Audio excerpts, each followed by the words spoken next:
ओम परमात्मने नमः. नमस्कार, मी जीत. गीतेच्या 19व्या भागात तुमचं मनःपूर्वक स्वागत आहे. अध्याय पहिला, श्लोक 12. तस्य संजनयन् हर्षं कुरुवृद्धः पितामहः सिंहनादं विनद्योच्चैः शंखं दधमौ प्रतापवान.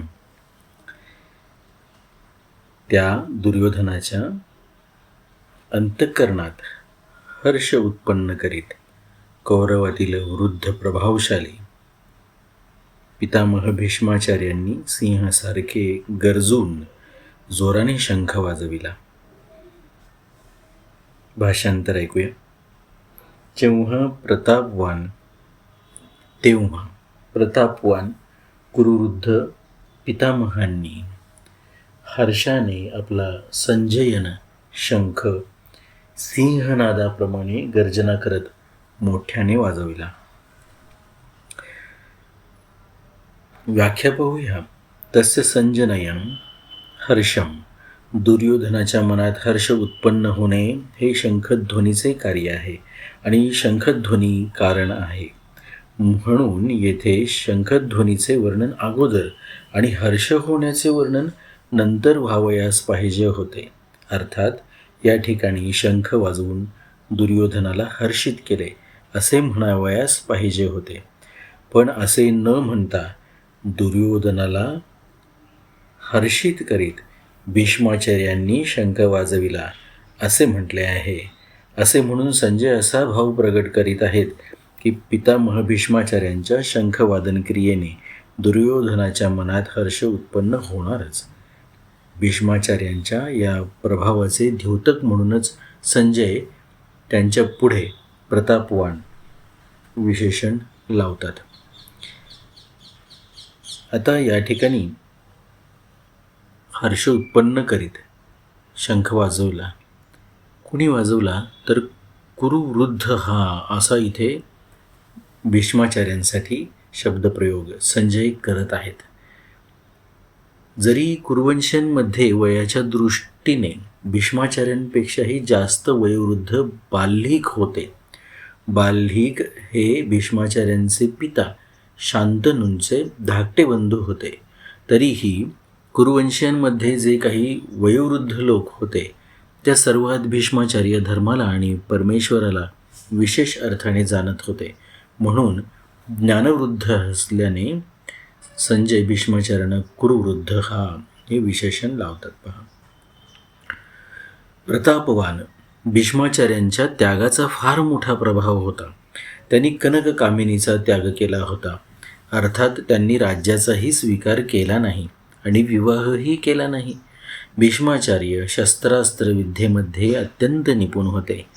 तसेच शास्त्रेही उत्तम रीतीने जाणत होते. त्यांच्या या दोन्ही गुणांचाही लोकांवर फार मोठा प्रभाव होता. जेव्हा एकटे भीष्माचार्य आपल्या बंधूंसाठी म्हणजे विचित्रवीर्य काशी नरेशांच्या कन्यांना स्वयंवरात हरवून आणत होते, तेव्हा स्वयंवरासाठी एकत्र जमलेले सर्व क्षत्रिय त्यांच्यावर तुटून पडले. परंतु एकट्या भीष्माचार्यांनी त्यांना नामोहरम केले. ज्यांच्याकडून भीष्माचार्य शस्त्रास्त्र विद्या शिकले होते त्या गुरु परशुरामासमोरही त्यांनी आपली हार स्वीकारली नाही.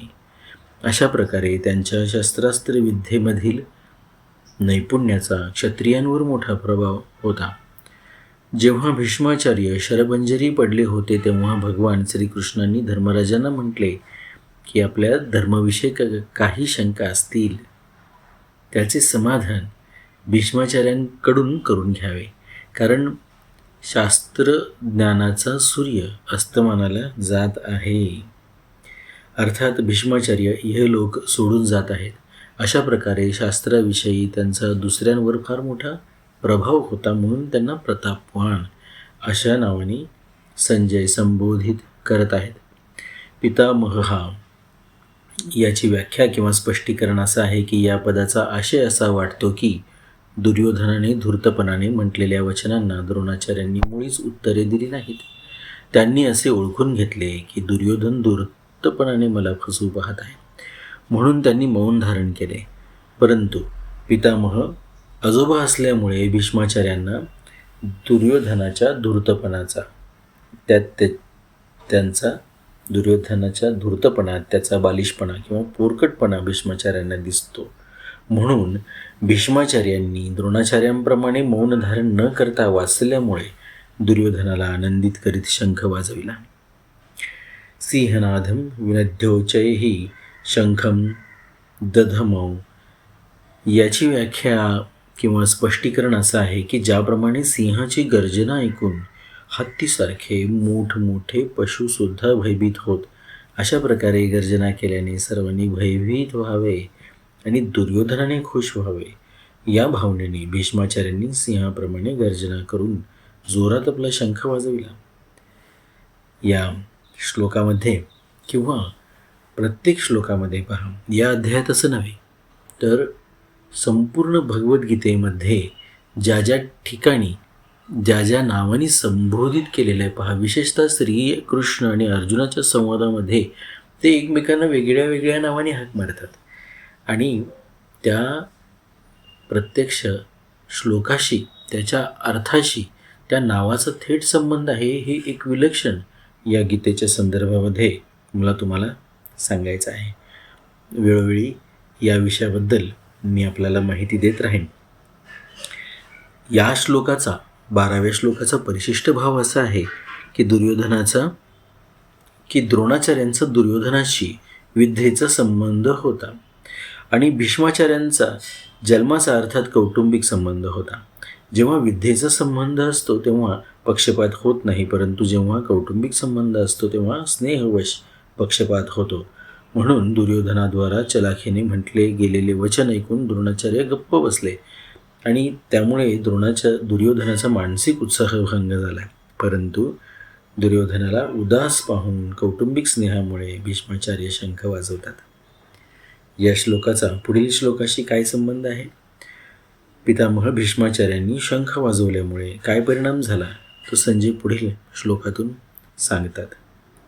या ठिकाणी दुर्योधनाला हर्षित करण्याचा भीष्माचार्यांचा उद्देश जसा आहे तसाच धृतराष्ट्राला सुद्धा हर्षित करण्याचा संजयाचा उद्देश आहे. पहा, त्यांचा शंख सिंहनादाप्रमाणे वाजवला. त्या संपूर्ण प्रसंगाचं वर्णन या एका श्लोकामध्ये संजयनी या ठिकाणी करण्याचा प्रयत्न केलेला आहे. आपण लक्षात घेतलं पाहिजे की संजय हे अत्यंत विद्वान आणि संत प्रवृत्तीचे आहेत. त्यांनी वेळोवेळी आपल्याला या सगळ्या सूचना त्यांच्या भाषेतून दिलेल्या आहेत. पहा, आणि ते भावार्थ जे आहेत त्यांचं धृतराष्ट्राचं चारित्र्य असेल, संजयाचं असेल, दुर्योधन, द्रोणाचार्य, भीष्माचार्य या श्लोकाशी संबंधित सर्वच व्यक्तींचं चारित्र्य या श्लोकात ते जे शब्द वापरलेले आहेत त्यातून आपल्याला सहजपणे उलगडतं. आपण त्याच्यावरती चिंतन करणं अपेक्षित आहे. कोणत्याही श्लोकावरती भगवद्गीतेतल्या चिंतन केलं तर ते चिंतन आपल्याला त्या परमात्मा प्राप्तीच्या मार्गातील सगळे अडथळे दूर करून त्या सिद्धीपर्यंत घेऊन जातं, हे आपल्याला लक्षात घ्यायला पाहिजे. कोणताही श्लोक भगवद्गीतेतला हा परमात्म तत्वाची उकल करवणारा आहे, हे लक्षात घेतलं पाहिजे. पुढच्या भागाकडे जाऊया. ओम परमात्मने नमः.